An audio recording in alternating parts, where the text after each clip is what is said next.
because of the height and where she's located for that set. So ultimately, at this level, that would be a 3-option pass. And so in this case, we get a 3-option pass, we run our backside, and we get a score. Moving on to the next one, this would be 2-option passes.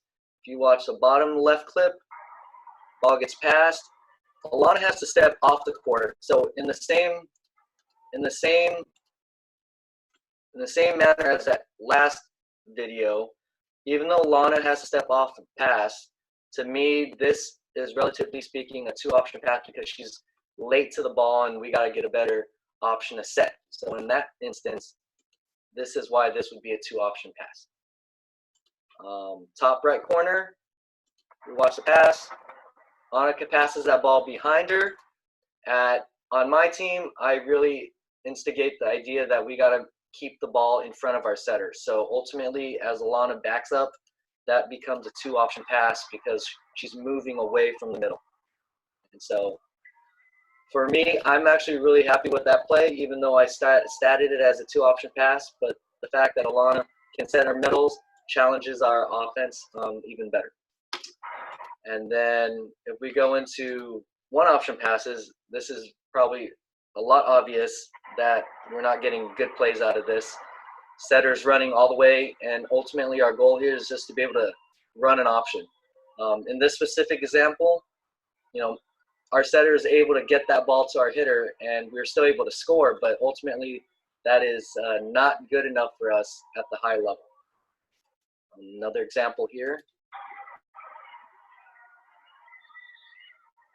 As a pass, even though that ball was decent and high, the reason why I gave that a 1 is from my standpoint, my libero has to do a better job.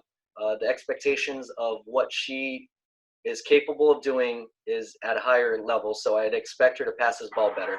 So for Autumn, this would be a 1-option pass for me. I'd expect her to push that ball more towards the net, closer, so that we can run our offense better.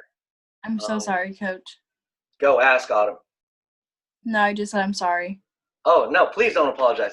If everyone understands, the thing is we watch film and we do things like this so that we can better ourselves. There's no reason to, you should never apologize. Okay?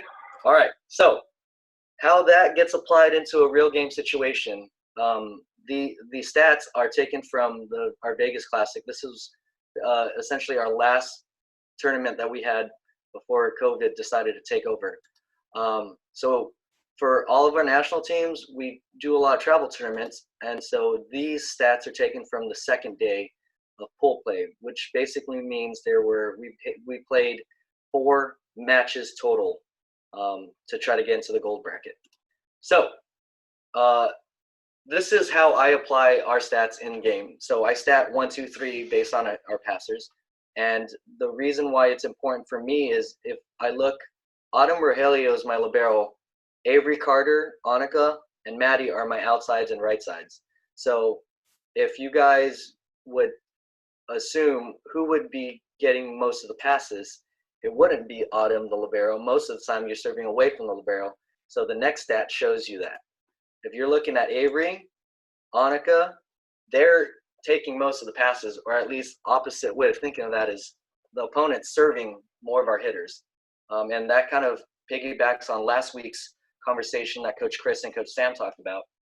From the offensive side, you want to be targeting the players that are trying to score the most. So looking at serve receive, we're noticing that Avery and Annika are passing a lot of those balls.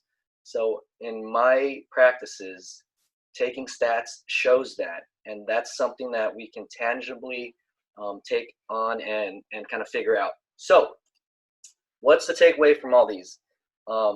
At every team, stats are going to be different, but when I'm speaking, I'm going to speak in regards to my 17s team. The idea is that, we recognize the opponent's targeting our outsides. So what do I need to do? I go back to practice. The plan of attack would be, obviously, we would want to make sure we get more passing reps for all the girls, but also strategically, we want to make sure we simulate those plays again and recognize, okay, so if Avery and Annika are getting a lot of those passes, then in practice, we're going to simulate that same play, we're going to stat it, and ultimately our goal is to try to encourage better performance. So if I'm looking specifically at Annika's stats, if I say, Annika, you're passing a ton of ones. She's passed 53 ones on that day. In practice, we would kind of simulate that, and we would expect those numbers to obviously be smaller compared to the 2 option passes and the 3 option passes. So for me, that's ultimately what I'd like you guys to get out of that. In terms of passing, everybody's going to stat a little differently, but ultimately, if you guys can understand, if I go back to that page, if you guys can understand why it's important that we maintain a lot of good passes in the green zone and the yellow zone, that's going to allow our offense to function better. When I go back to talking about the game being at a faster pace and playing strategic stuff, when you guys are passing the ball, we know that if the ball's not passed well, then we obviously can't run our offense. And at the higher level, if you can't run your offense, you're not going to score. So when you play against a team that can pass the ball well, you can recognize that their offense is going to be better. And if you play against a team where their passing is more up and down and kind of spotty, then those are the teams that you want to take advantage of on offense. So again, this is only a small window into the game, but for me, passing is a huge deal. And so we incorporate serve receive passing in practice a lot. And my girls understand what a 3 and 2 option passes are. And so we really work on honing in where we are passing 1 options, that we change that, or we adjust our technique, or we adjust our footwork to make those passing options better. So that's it, Chris. That's all I got, man.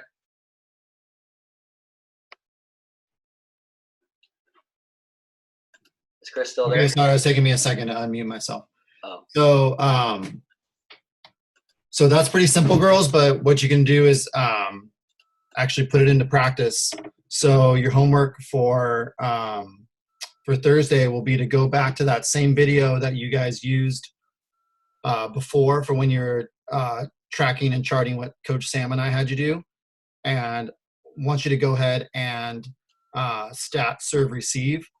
So Joe, you want them to stat our side or their side? I think we should be statting our side so Okay. that we can be looking at how we can improve. So go ahead and for every serve receive play we had in that second set, or Coach Sam 16's had in that second set, I want you to mark who the passer was. You can mark just the number if you don't necessarily know all the girls' names on the 16's team, and give her a rating on what you think is appropriate, and then come back with the ratings for all of those players. The bonus thing I want you to do for that is I want you to mark on every time that the pass was less than a 3 option pass, a 2 option pass, or lower. I want you to mark whether or not we won the point. So I want to eventually see what percentage of the points we're winning when we're not passing a 3 option pass. So you guys probably going to get a pretty good understanding of why it's so important. All right. So I'm not going to unmute you guys all necessarily. Are you all understanding me? You can just nod your head. Yes.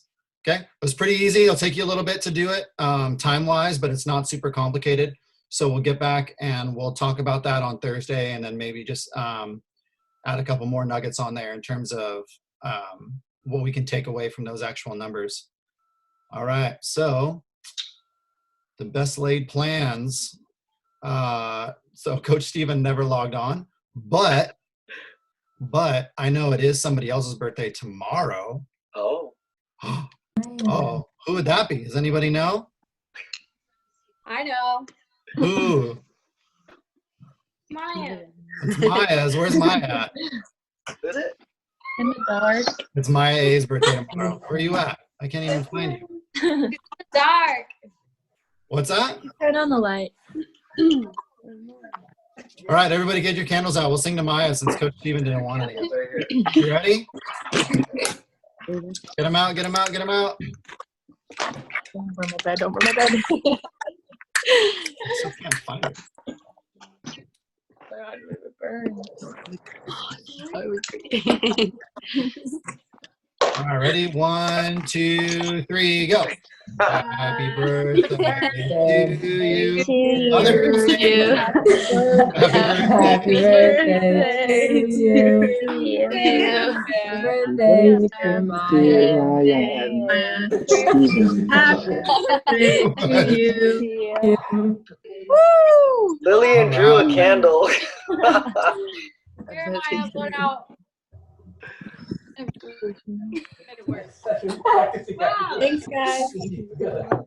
You're welcome. Have a happy birthday. Are you 16 tomorrow? Yeah.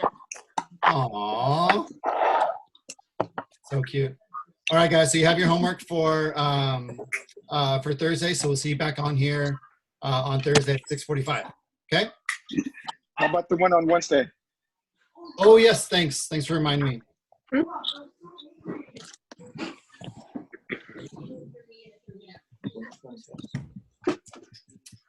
Hold on 1 second. Okay. Yes, on Wednesday. So I sent it out to your parents, and I told your coaches to tell you as well. We've got some speakers lined up for some presentations.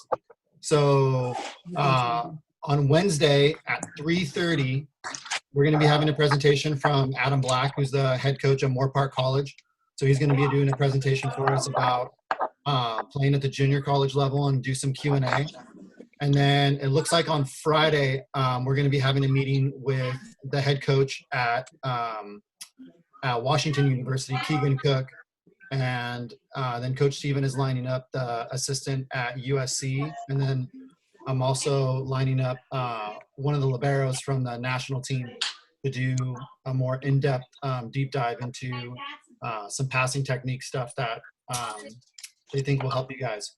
Okay? So I'll let you know as soon as I get the exact dates and times set up for the other ones, but the one on Wednesday with Coach Adam is for sure at 3:30. And I sent the links out to your coaches to forward on to you. So they'll send those out. So we'll see you guys at 3:30 on Wednesday, and then we'll see you at 6:45 on Thursday. All right? Bye. Cool beans? Yeah.